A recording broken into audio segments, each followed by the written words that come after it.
Salam alaikum, mes frères. Salam alaikum, mes sœurs. Voilà, je voulais vous raconter ce que j'ai vécu aujourd'hui. Quelque chose qui m'a bouleversé et je voulais échanger avec vous. Voilà, il s'avère que aujourd'hui, déjà plusieurs nouvelles qui tombent. Première nouvelle, j'ai mon frère qui fait un accident de scooter. Et il tombe sur la tête. Il est hospitalisé depuis, je crois, samedi. Rien de grave, alhamdoulilah. Allah il l'a préservé. Juste il le garde en observation à l'hôpital. Enfin, je sais pas exactement, ils doivent le refaire des examens, etc. Ça arrive. Ensuite, moi j'ai eu une petite blessure, on va dire, une petite blessure, voilà, qui me génère quelques petites gênes, etc., etc. Voilà. On va pas rentrer dans les détails. Donc, comme nous on est faibles, comme nous on est des êtres humains faibles, eh ben on a l'impression que il y a que nous qui avons mal, il y a que nous qui supportons des douleurs. Et donc en fait tout simplement, Allah musta'an, on oublie qu'il y a d'autres gens qui souffrent. Ensuite, aujourd'hui, je dois aller à un durus, à un dars, à un cours. J'appelle mon frère, un frère, fillah. Car Allah, ma shafa'al, il n'est pas disponible. J'appelle un autre frère, que je sais qu'il est un peu plus disponible. Il est disponible. Et je me rends. Sur le chemin, je croise quelques jeunes avec qui j'ai des différends, etc. J'habite dans un quartier populaire. J'ai failli louper le rendez-vous. J'avais rendez-vous à 7h30. Je cours, je vois ces jeunes, etc. avec qui j'ai eu un différend. Il reste 5 minutes pour que j'arrive à mon lieu de rendez-vous, ou 6 minutes. Je tape un sprint, je cours, je suis essoufflé, alhamdoulilah, j'arrive. Le frère, il est pas là. Ensuite, j'arrive au rendez-vous, j'appelle le frère. Il me dit qu'il arrive. Le frère, il arrive. Peu de temps après, on monte dans la voiture. On croise un autre frère qu'on connaît, qui n'était pas prévu pour venir avec nous. Le frère, il arrive, etc. Qadar d'Allah ma shafa'al. Aujourd'hui, il s'est fait voler son vélo. Alhamdulillah, il dit Alhamdulillah. Il patiente, il dit c'est un bien. Si Allah il m'a retiré ça, entre guillemets, c'est un bien et j'aurai quelque chose de meilleur. En plus, il dit c'était un vélo très simple et tout. Sur le chemin, on arrive au Dars, etc. On arrive au Durus. Qadar d'Allah ma shafa'al. L'imam, il a un empêchement. Il n'y a pas de Durus. Donc on fait la prière. Ensuite, on sort. Moi, je m'attendais à rentrer à la mosquée près de chez moi. Et en fait, non. La personne qui s'est fait voler le vélo, bien évidemment, on n'allait pas le laisser à pied. On le dépose. On lui dit, ouais, où est-ce que t'habites? Il cite un quartier, etc. Et il dit, voilà, dépose-moi près de l'hôpital. Et j'ai, qui m'a, comme tu veux, Yann, comme tu veux. Le frère, il dit, non, c'est très bien, dépose-moi. Et moi, subhanallah, sur le chemin, j'entends quelques mots, parce que je comprends pas l'arabe, ni le dérija. J'entends quelques mots, qu'il y aurait une personne qui est malade, etc. Mais c'est très très flou. Je comprends pas vraiment qu'est-ce que c'est la situation, etc. Est-ce que c'est un frère? Est-ce que c'est quelqu'un que je connais? Ou est-ce que c'est un jeune, une personne âgée, un petit? Je sais pas. Donc en fait, qu'est-ce qui se passe? Donc en fait, on arrive près du point où on devait déposer le frère qui s'est fait voler son vélo. On arrive devant l'hôpital.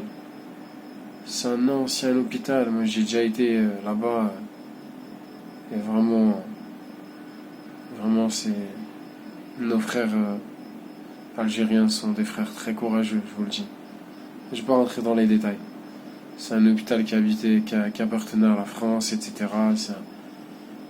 Je ne sais pas comment on peut appeler ça, mais c'est un hôpital voilà, ancien, etc. Qui est dans un mauvais état. Voilà, pour dire la vérité. Et moi qui ai déjà allé là-bas, c'est pas un bon souvenir que je garde là-bas. J'ai pas été hospitalisé, mais j'ai vu quelques personnes là-bas, etc. Qu'Allah il soulage nos frères malades partout dans le monde, opprimés. Allah il vous donnera votre haq. Et si vous n'êtes pas récompensé dans ce bas monde, votre victoire sera dans l'au-delà, dans le Jannah.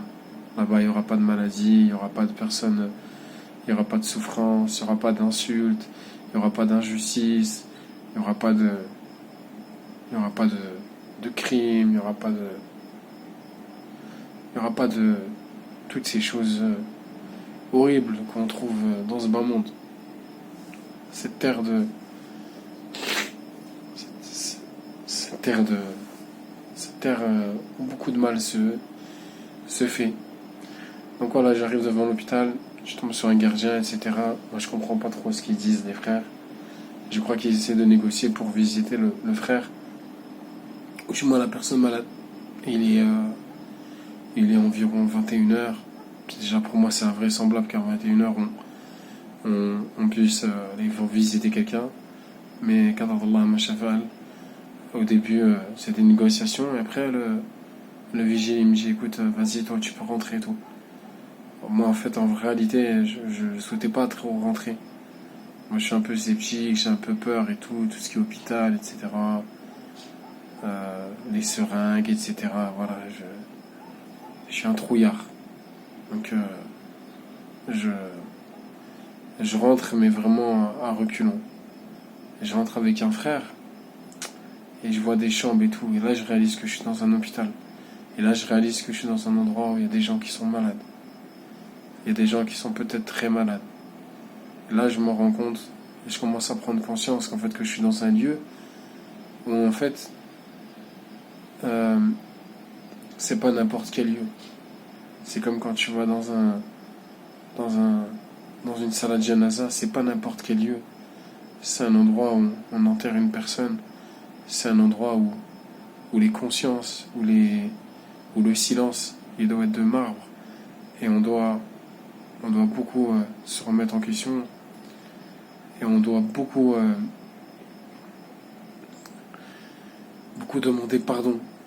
Demander pardon déjà, on demande pardon pour la personne décédée. Et en plus, ensuite, dès qu'on rentre de cet endroit-là, normalement, si nos cœurs sont encore branchés, on doit avoir un choc. Car on a vu une personne qui était dans un trou, qu'on a enterré.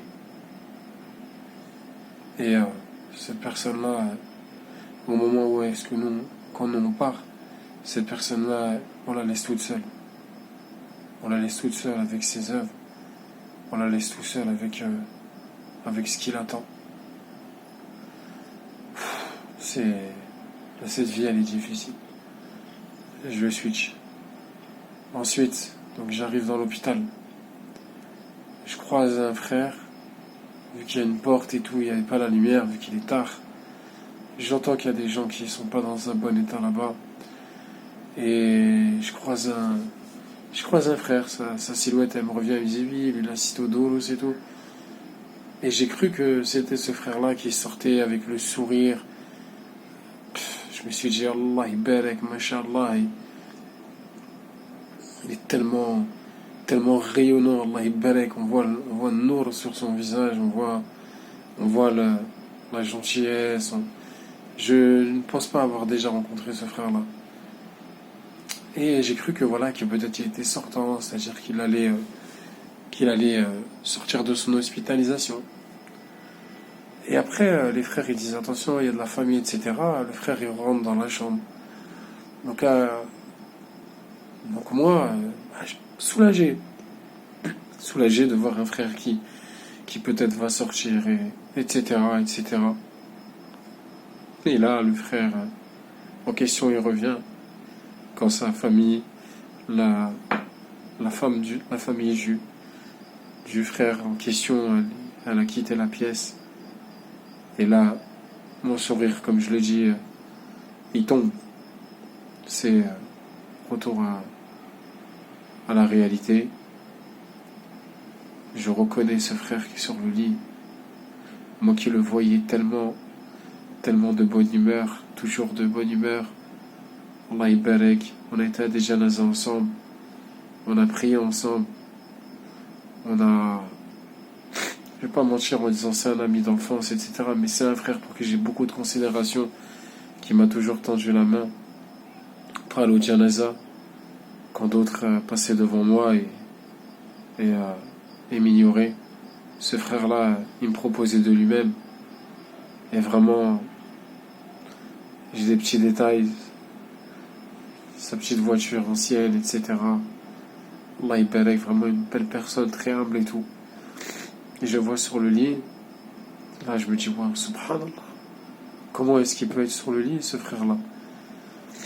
Comment il peut être sur le lit? Il est tellement, mashallah, et on a du mal à imaginer quelqu'un sur le lit du jour au lendemain. Et vraiment, je repense à ce frère que j'ai été au janaza avec lui, etc. En forme, mashallah, comme tous mes frères algériens, Allah Ibarek, toujours en forme. Si j'ai un mot à vous dire, mes frères en Algérie, c'est je vous aime en Allah. Et vraiment, vous êtes un peuple très très très courageux. Et réellement, je sais que vous êtes des vraies belles personnes et des braves personnes. Et je vise vraiment quasiment toute personne. Allah Ibarek son peuple. Qu'Allah il vous préserve. Donc voilà, ça me fait un choc de voir ce frère-là. Mais la famille, mashallah, ils lui ont ramené du couscous. Ils lui ont ramené de la pastèque. Subhanallah, tellement tu ressens de la joie chez cette famille. Je rêvais le frère, ses frères. Les femmes étaient sorties. Et ils étaient, je crois, 4 dans la pièce, subhanallah. Mais chacun était préoccupé par l'état de sa famille. Chacun était préoccupé par l'état de sa famille. Donc, c'est un peu... comment dire... c'est un peu... voilà quoi, c'est un moment un peu douloureux, parce qu'il y en a peut-être... ils ont des proches qui sont vraiment gravement malades. Et moi, je connaissais pas l'état de ce frère-là. Donc, en fait, je vois... il me lève la main, mais je remarque tout de suite qu'il y a quelque chose qui va pas. Il n'arrive pas à lever la tête. Il a levé la main une fois. Il m'a levé la main une fois.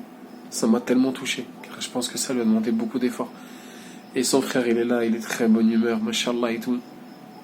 Subhanallah, vraiment, quand je dis c'est un peuple courageux, je le pense vraiment, c'est un peuple courageux, Allah Ibarek. Et ça veut dire que voilà quoi. Et là on m'annonce que en fait il a un manque d'eau dans le cerveau. Alors je connais pas, je sais que j'ai une personne de ma famille qui est décédée Allah yarhamou, quelqu'un que j'aimais beaucoup, qui me ramenait à manger pendant le Ramadan, qui est décédé juste avant le Ramadan. C'était un petit bouleversement pour moi.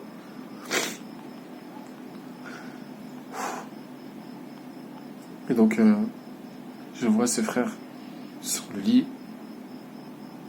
Et voilà quoi. Donc, on m'annonce qu'il y a un problème avec son cerveau, qui manque d'eau.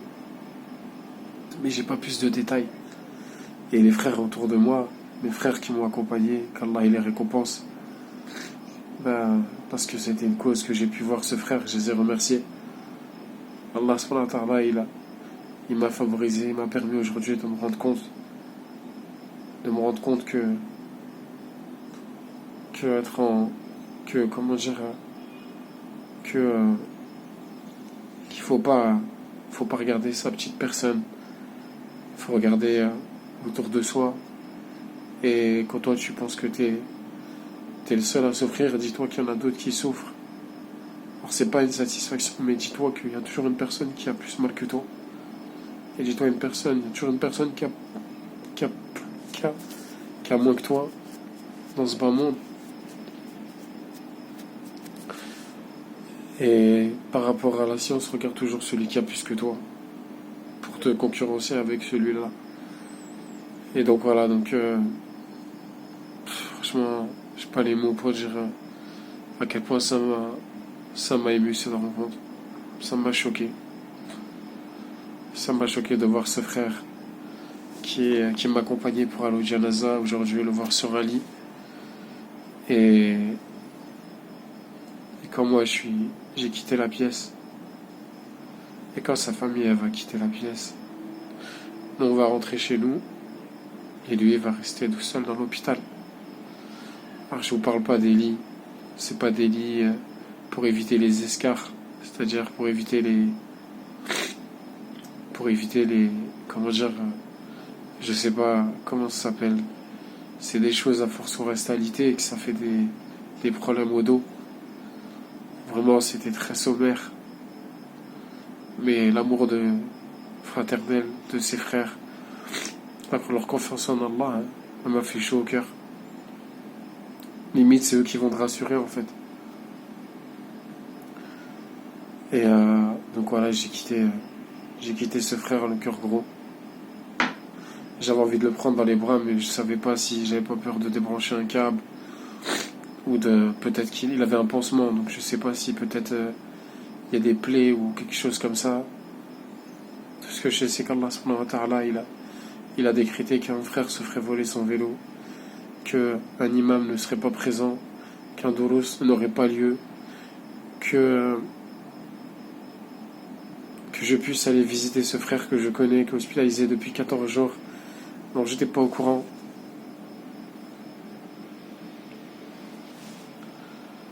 Et voilà quoi. Donc, qu'Allah il soulage nos malades partout dans le monde, qu'Allah il soulage nos frères opprimés partout dans le monde. Il n'y a que celui qui a perdu une personne, que celui qui connaît une personne vraiment malade, qui peut certainement s'apercevoir soit de la douleur, soit de la peine, soit de l'épreuve. Mais on est des musulmans, alhamdulillah. On s'attache au Coran et à la Sunna, alhamdulillah. Il y a un frère de la Sunna qui est hospitalisé, alhamdulillah. Il a besoin de rien, si ce n'est que des doigts. Je vais regarder qu'est-ce que ça signifie quand on n'a pas d'eau dans le cerveau. Est-ce que c'est quelque chose d'important ou pas? Je n'ai pas regardé pour ne pas m'effondrer ou comme je suis un peu émotif. En tout cas, je voulais partager ça avec vous. Assalamu alaikum.